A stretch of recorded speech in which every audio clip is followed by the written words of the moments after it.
എല്ലാവർക്കും നമസ്കാരം. പഴനി യാത്രയുടെ 4-ാം ഭാഗം ഇവിടെ ആരംഭിക്കുകയാണ് കേട്ടോ.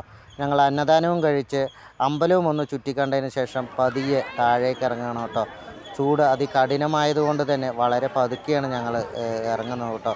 സ്റ്റെപ്പുകൾ താഴേക്ക് മെല്ലെ മെല്ലെ ചൂടായതുകൊണ്ട് മെല്ലെ ഇറങ്ങി കുറച്ച് റെസ്റ്റൊക്കെ എടുത്തതിന് ശേഷമാണ് ഞങ്ങൾ യാത്രകൾ തുടരുന്നത് കേട്ടോ.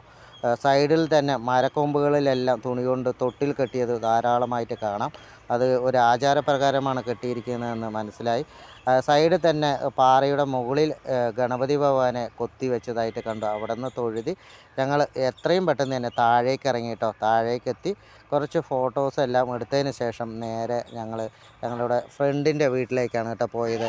അവിടെ പോയിരുന്ന് കുറച്ച് വിശേഷങ്ങളെല്ലാം ചോദിച്ച് ഒന്ന് ഫ്രഷപ്പ് ആയതിന് ശേഷം ഞങ്ങൾ പോകാമെന്ന് വെച്ചു. അവിടെ നിന്ന് കുറച്ച് ചായ എല്ലാം കുടിച്ച് ഞങ്ങൾ അവരുമായിട്ട് കുറച്ച് ഫോട്ടോസ് എല്ലാം എടുത്ത് അവർ ഇരിക്കാൻ പറയുന്നുണ്ടെങ്കിൽ ഞങ്ങൾക്ക് തിരക്കായതുകൊണ്ട് ഇനിയൊരു ദിവസം വരാമെന്ന് പറഞ്ഞ് അവരുമായി ഫോട്ടോസ് എല്ലാം എടുത്ത് അപ്പോൾ അവർ പറഞ്ഞു മുകളിൽ പോയി ഫോട്ടോസ് എടുത്താൽ നന്നായിരിക്കുന്നു പറഞ്ഞു. അത് പ്രകാരം ഞങ്ങൾ മുകളിലേക്ക് ഒരു ടെറസിൻ്റെ മുകളിലേക്ക് പോയി കുറച്ച് ഫോട്ടോസ് എല്ലാം എടുത്തു. ഓരോരുത്തരായി നിന്നിട്ടാണ് കേട്ടോ ഞങ്ങൾ ഫോട്ടോസ് എടുത്ത്. വളരെ മനോഹരമായിട്ടുള്ള കാഴ്ചയായിരുന്നു അവരുടെ ടെറസിൻ്റെ മുകളിൽ നിന്ന് പഴനിമല കാണാനായിട്ട്. ഞങ്ങൾ ഓരോ ഫോട്ടോസ് എടുത്ത് നേരെ ബസ് സ്റ്റോപ്പിൽ ഞങ്ങളെ കൊണ്ടാക്കി. പഴനി ബസ് സ്റ്റോപ്പിൽ നിന്ന് പൊള്ളാച്ചിയിലേക്കാണ് കേട്ടോ ഞങ്ങൾ ബസ് കയറിയത്.